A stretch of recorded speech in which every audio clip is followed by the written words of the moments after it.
time. We're joined now for analysis by Natia Seskuria, who's from the Royal United Services Institute. Natia, thanks as always for being with us here in France 24. What is the sense you have about why and how this helicopter came to crash? Thank you very much for having me. Of course, this is an absolutely devastating tragedy that has killed, unfortunately, 14 people, including senior officials from Zelensky's government. We don't know at this point the exact reasons for the crash. It seems like it might have been an accident, but of course, there is an ongoing investigation, so we will know if within the next couple of days more information about the reasons why this happened. But I think today President Zelensky has rightly highlighted during his Davos speech that why it is so important for the West to make decisions very quickly, because these are the tragedies that are happening on a daily basis, the loss of lives, the loss of innocent lives. And these were the people, the senior officials from his government who were visiting the front lines almost on a daily basis. So unfortunately, this is the result of Russia's incredibly brutal war in Ukraine. Any loss of life, Natia, is obviously a great tragedy. How great a loss, though, in terms of what is happening in Ukraine and what Zelensky is trying to achieve, how great a loss is the death of the Interior Minister, Denis Monastirski? It is a great loss, of course, and he was a very senior figure within Zelensky's government. This, of course, adds more pressure on Zelensky because of how important, figuratively, the interior minister was. So, of course, this is a huge loss, and this is the timing is devastating for Zelensky, for his government, because he needs to make decisions very quickly in order to make sure that the chain of command is there.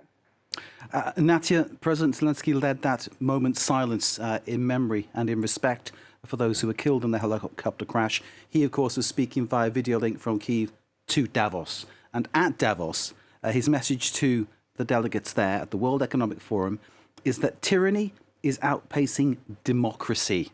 And clearly he's calling once again on the Western allies for more help. Yes. He highlighted the urgency of making decisive steps and providing heavier weapons for Ukraine to be able to defeat the enemy, the tyranny of Russia. And I think the messaging was very important. And of course, we know that Zelensky has demonstrated before that he's a very good communicator.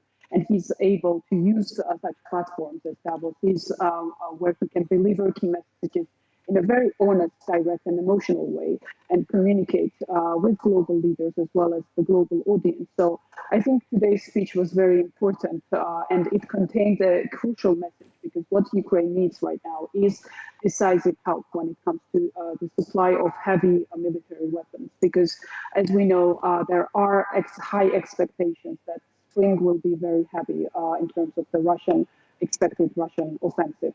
There has been much talk this week already about the issue of tanks. The UK agreeing to send 14 Challenger 2 tanks to Ukraine. And of course, the pressure's now on Germany to move on that one. We understand the comment from Berlin this Wednesday is that there'll be no movement on that unless Washington agrees to send its tanks as well.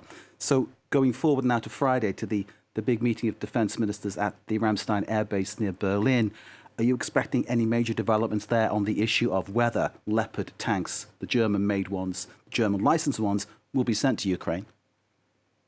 Yes, there were hopes today that the German Chancellor would announce a German decision to supply Ukraine with heavy tanks in his keynote speech in Davos. But yet we've seen that he hesitated doing so and made another warning about the necessity of avoiding escalation of the war in Ukraine to a whole new level, which would lead up to the war between Russia and NATO. These were the fears that were quite concerning for many allies, but we have seen that these red lines have been destroyed by the recent decisions, especially the decision of the UK, which I think was a very important political message, political decision. And as you mentioned, I think the pressure is mounting, especially after the UK decided to supply Ukraine with tanks. for Germany to follow up and make a decisive step. I think this decision would be game changing, because this would indicate that the West, there is a very significant strategic shift in terms of how Western military aid supply to Ukraine will continue in the coming months. So it's an extremely important meeting this Friday in Ramstein and between the defense ministers. And I think there was an indication that Germany looks at such decision making from a collective perspective. So there are hopes, and I'm certainly hoping that this decision will be made very soon. Natia Seskuria of the Royal United Services Institute, thank you as ever for joining us. Thank you for your analysis. Thank you very much indeed. Thank you very much.